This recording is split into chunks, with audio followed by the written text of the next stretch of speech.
Praise the lord. ఒకసారి యేసయ్య సువార్తను ప్రకటిస్తూ తన యొక్క శిష్యులతో కలిసి యూదయ దేశం నుండి గలిలయ దేశానికి తిరిగి వస్తున్నటువంటి తరుణంలో సమరయ అనేటువంటి పట్టణం యొక్క మార్గం గుండా సుకారా అనేటువంటి ఒక ఊరికి రావడం జరిగింది. ఆ ఊరిలో యాకోబుకు చెందినటువంటి ఒక బావి ఉంది. అప్పటికే తన శిష్యులతో కలిసి ఎంతో దూరం ప్రయాణం చేసి వచ్చినటువంటి యేసయ్య బాగా అలసిపోయినటువంటి కారణం చేత ఆ యొక్క బావి దగ్గరికి వచ్చి అక్కడ కూర్చుని ఉంటాడు. అలా అక్కడికి వచ్చి కూర్చునేసరికి సమయం ఇంచుమించుగా మధ్యాహ్నం 12 గంటలు అవుతుంది. అప్పుడు తన శిష్యులందరూ కూడా అది భోజన సమయం కావడంతో ఆహారం తీసుకురావడానికి వెళ్ళడం జరిగింది. ఆ మధ్యాహ్న సమయంలో ఆ బావిలో నీళ్లు చేదుకోవడానికి ఒక సమరయ స్త్రీ అక్కడికి రావడం జరిగింది. అప్పటికే తాను ఏం చేయనై ఉన్నాడో ముందుగానే ఎరిగి ఉన్నటువంటి యేసయ్య నశించిన దానిని వెతికి రక్షించడానికి అక్కడికి వచ్చినటువంటి ఆ యొక్క స్త్రీతో నాకు దాహంగా ఉంది, కొన్ని నీళ్లు ఇవ్వమని అడుగుతాడు.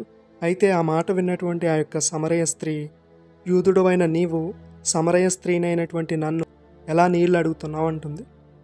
ఎందుకలా అంది అంటే, సమరయులు యూదులకు మరియు అన్యజనులకు పుట్టినటువంటి వారు కావడంతో యూదులు ఎవరూ కూడా వారితో సాంగత్యం చేసేటువంటి వారు కాదు. ఆ కారణంతో ఆమె యేసుతో, యూదుడవైన నీవు సమరయ స్త్రీనైనటువంటి నన్ను నీళ్ళు ఎలా అడుగుతున్నావు అంటుంది.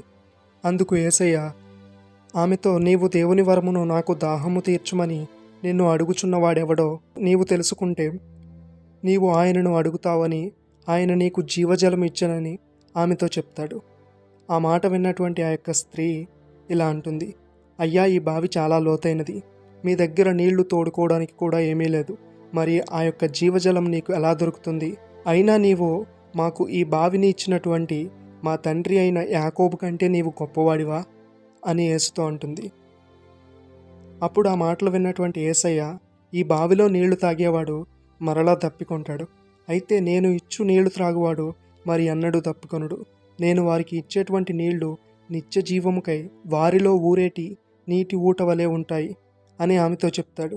ఆ మాటలు విన్నటువంటి స్త్రీ యేసుతో ఇలా అంటుంది, అయ్యా, నేను మరి అన్నడూ కూడా దప్పికొనకుండునట్లు ఈ నీళ్లు చేదుకోవడానికి ఎంత దూరం రాకుండా ఉండేటట్లు నాకు ఆ యొక్క జీవజలమును దయచేయమని యేసును అడుగుతుంది.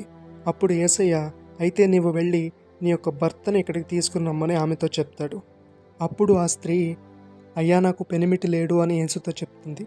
ఆ మాట విన్నటువంటి యేసయ్య, నీవు నిజమే చెప్పావు, కానీ నీకు 5 పెనిమిటులున్నారు, ఇప్పుడు ఉన్నవాడు కూడా నీ వాడు కాదు అని తన యొక్క పాపపు జీవితం గురించి ఆమెతో చెప్పడంతో ఈ మాటలన్నీ విన్నటువంటి ఆ స్త్రీ యేసయ్యతో ఇలా అంటుంది, అయ్యా, నీవు ప్రవక్తవని నేను గ్రహించాను. యెహోవాను మా పితరులు ఇక్కడ ఉన్నటువంటి పర్వతం మీద ఆరాధించేటువంటి వారు, కానీ అసలు ఆరాధించవలసిన స్థలం యెరూషలేములో ఉందని ఆయనతో అనగా, అప్పుడు యేసు, అమ్మా, ఒక కాలం రాబోతుంది, ఆ కాలం వచ్చిన తర్వాత ఈ యొక్క పర్వతం మీదనైనను యెరూషలేములోనైనను మీ తండ్రిని మీరు ఆరాధించరు. కాబట్టి దేవుడు ఆత్మ గనుక ఆయనను ఆరాధించేటువంటి వారు ఆత్మతోనూ సత్యంతోనూ ఆయనను ఆరాధించాలని ఆమెతో చెప్తాడు. అప్పుడు ఆ స్త్రీ యేసుతో ఇలా అంటుంది, క్రీస్తు అనబడినటువంటి మెస్సయ్య వచ్చునని నేను ఎరుగుదును, ఆయన వచ్చినప్పుడు మాకు అన్ని విషయాలు తెలియజేస్తాడు అని చెప్పడంతో అప్పుడు యేసయ్య ఆమెతో ఇలా అంటాడు, ఈ మాటలన్నీ నీతో చెప్తున్నటువంటి నేనే ఆ యొక్క యేసయ్యను అని ఆమెతో చెప్తాడు. ఇంతలో ఆహారం తీసుకురావడానికి వెళ్ళినటువంటి యేసయ్య శిష్యులందరూ కూడా అక్కడికి రావడం జరుగుతుంది. అప్పుడు యేసయ్య ఈ యొక్క సమరయ స్త్రీతో మాట్లాడడం చూసి వారు ఎంతగానో ఆశ్చర్యపోతారు.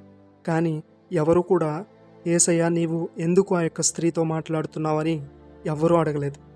అప్పుడు ఆ స్త్రీ తన చేతిలో ఉన్నటువంటి కుండను అక్కడే విడిచిపెట్టి ఊరిలోనికి వెళ్ళి ఊరి ప్రజలందరితో కూడా ఇలా అంటుంది, నేను జీవిస్తున్నటువంటి నా పాపపు జీవితం గురించి, నేను చేసేటువంటి పనులన్నిటి గురించి నాతో చెప్తున్నటువంటి ఈ మనిషిని చూడండి, ఈయన క్రీస్తు కాడా అని అక్కడ ఉన్నటువంటి ఆ యొక్క ఊరి ప్రజలందరికీ కూడా చెప్పడం జరుగుతుంది. అప్పుడు ఆ ప్రజలందరూ కూడా ఆ స్త్రీ చెప్పినటువంటి మాటలను బట్టి ఆ ప్రాంతం నుండి యేసయ్య దగ్గరకు రావడం జరిగింది. ఇంతలో యేసయ్యను వారి యొక్క శిష్యులు భోజనం చేయమని అడిగినప్పుడు ఆయన వారితో, నేను భుజించుటకు మీకు తెలియని ఆహారం నా దగ్గర ఉందని చెప్తాడు. ఆ మాట విన్నటువంటి తన యొక్క శిష్యులు ఆయన తినడానికి ఎవరైనా ఏదైనా తెచ్చారేమో అనుకుని ఒకరితో ఒకరు మాట్లాడుకుంటూ ఉంటారు. అప్పుడు యేసు వారితో, నన్ను పంపిన వాని చిత్తము నెరవేర్చుటయు ఆయన పని తుదముట్టించుటయు నాకు ఆహారమై ఉన్నది అని వారితో చెప్తాడు. ఇంతలో ఆ స్త్రీ చెప్పినటువంటి మాటలను బట్టి ఆ ప్రాంతపు ప్రజలందరూ కూడా యేసయ్య దగ్గరకు వచ్చి ఆయనను తన దగ్గర ఉండమని వేడుకుంటారు. అలా వారు అడిగినటువంటి కారణంగా యేసయ్య వారి దగ్గర 2 రోజులుండి ఇంకా అనేక రకాలైనటువంటి వాక్యానుసారమైనటువంటి జీవితం గురించి వారికి చెప్పి ఆ ప్రాంతంలో అనేకులను దేవుని యొక్క మార్గంలో నడిపించి అక్కడ నుండి బయలుదేరి గలిలయకు యేసు వెళ్ళడం జరుగుతుంది.